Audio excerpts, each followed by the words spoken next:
heartbroken Babel was banished to the great tower. All alone in the world, ripped from the arms of her true love Thomas, and sold to the highest bidder. Her forced marriage to the reprehensible and violent John Devlin meant that she was no longer free. Instead, she spent day after day and night after night in the cold, dark tower, longing to be released from her painful solitude. Each night, Thomas would visit the ground beneath the tower and sing to Babel in a gentle and soft voice, so as not to be noticed by the guards or Devlin himself.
Babel joined his lament until, one night, Thomas was discovered and was dragged away and beaten by Devlin's henchmen and warned never to return, or he would face pain of death. That was the last time Thomas ever visited Babel.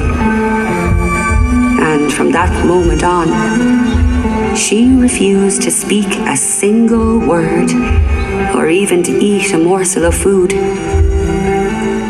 Soon she was mere skin and bone, and withered like a leaf in autumn. She died alone within the damp prison walls of the tower.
when the locals heard of her untimely death. They arrived at the tower and carried her cold, lifeless body to her final resting place here, beneath the Hellion tree. Prayers were said, songs were sung, and words of regret were whispered as she was lowered into the grave. In their haste, the locals neglected to place large stones aloft the grave to keep her spirit within, as was the custom. A night and a day passed before Babel rose from the grave in a dreamlike stupor. But she was no longer the beautiful maiden. She clawed her way out of the freshly filled grave. Her bedraggled appearance would put fear in any unfortunate who laid eyes on her. Babel was uneasy and distressed. She seemed to be searching for something. Her teeth were showing like a rabid dog. She clawed at her burial clothes and shrieked a piercing, primal scream into the night. This awoke John Devlin, who appeared outside to see who was creating such dread and terror.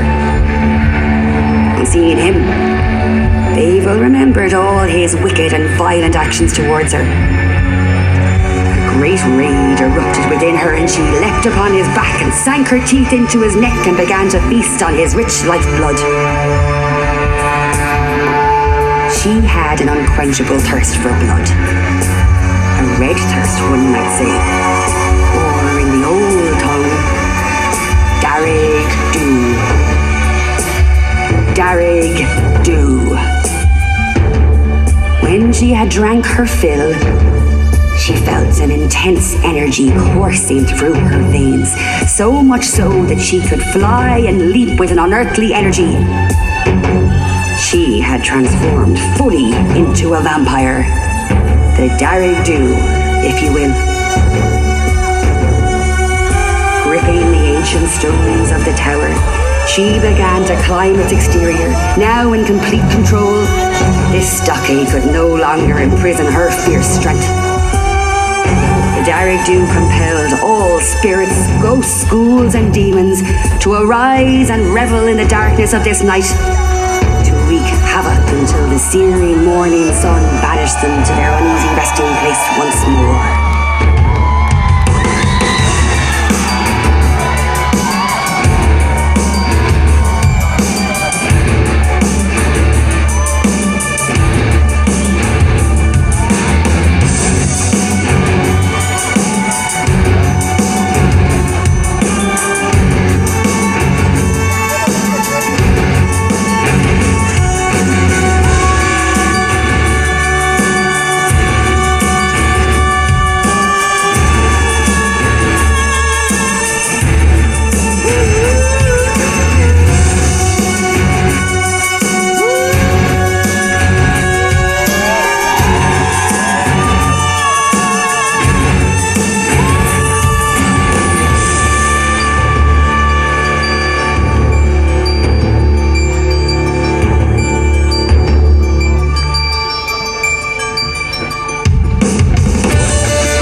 the Darragdew's energy began to fade, she completed one final act. She set the Hellion tree on fire as a warning to all those who perpetrate acts of evil on the innocent. A sign that you will not escape your violent actions in this life or the next. The Darragdew turned the sky red, returned to her eternal resting place until this day next year, when she will rise again, seeking to taste the lifeblood she once knew.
Now you have borne witness to the lamentable tale of the Darragdew.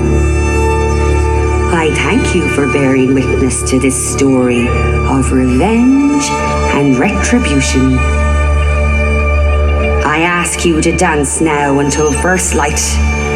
Let the reverberations of your feet travel down beneath this sacred ground to let the Darragdew know that you have come to visit her final resting place beneath the burning Hellion tree. Good night unto you all.